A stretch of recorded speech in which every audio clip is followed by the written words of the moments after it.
katulad ng isang manual na naglalaman ng mga hakbang na kailangang sundin upang makamit ang ninanais na resulta. Ang tekstong prosedural ay karaniwang matatagpuan sa mga brochure, maliit na aklat, cookbook, sa internet at iba pa. Sa tekstong prosedural, pinapakita ang mga impormasyon sa chronological na paraan o mayroong sumusunod na pagkasunod-sunod. May layunin ang prosedural na magbigay panuto sa mambabasa.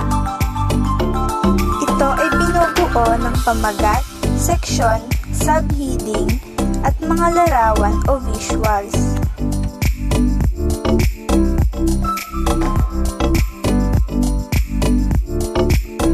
May mga dapat tandaan sa pagbuo ng tekstong prosedural upang maging maayos. Ito ang mga iyon.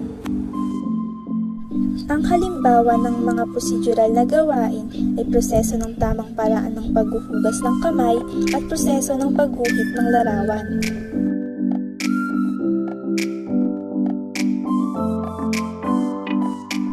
Sa panahon ng pandemya, nararapat po na tayo ay maging maingat sa ating mga sarili upang maging ligtas at isa sa mga paraan nito ay ang tamang paghugas ng kamay.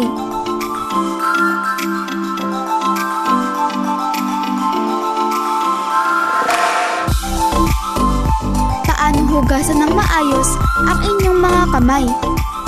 Mga hakbang. Unang hakbang, basain ang inyong mga kamay. Pangalawang hakbang, lagyan ng sabon ang inyong kamay. Pangatlong hakbang, kuskusin ang likod ng inyong kamay. Pang-apat na hakbang, ikulong ang inyong mga hinlalaki at kuskusin habang paikutin mo ito. Panglimang hakbang, kuskusin gamit ang likod ng mga daliri sa magkasalungat na palad. Pangkat-anim na hakbang, kuskusin ang dulo ng mga daliri sa tapat ng palad. Pangkat-pitong hakbang, kuskusin ang bawat pulso gamit ang magkaibang kamay. Pangkat-walong hakbang, hugasan ang inyong mga kamay gamit ang tubig. Pangkat-siyam na hakbang, punasan ang inyong mga kamay gamit ang malinis na tuwalya. Ito ay dapat tumagal ng 20 segundo. Proseso ng pagguhit ng larawan. Sa panahon naman po ng pandemya, ang pagpipinta ang isa sa paraan upang mapanatiling produktibo. Mga hakbang. Unang hakbang, tipunin ang mga materials na kinakailangan sa pagpipinta. Pangalawang hakbang, lagyan ng margin sa pamamagitan ng masking tape. Pangatlong hakbang, magsimula sa isang sketch. Pang-apat na hakbang, simulan na ang pagpipinta.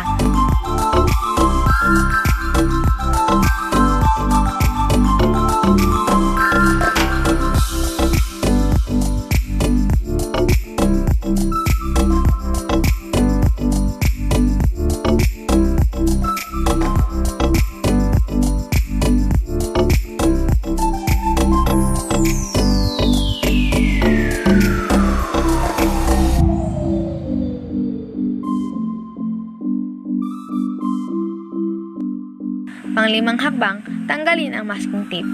Pang-anim na hakbang, tapusin ito sa pamamagitan ng pagdaragdag ng ilang mga detalye.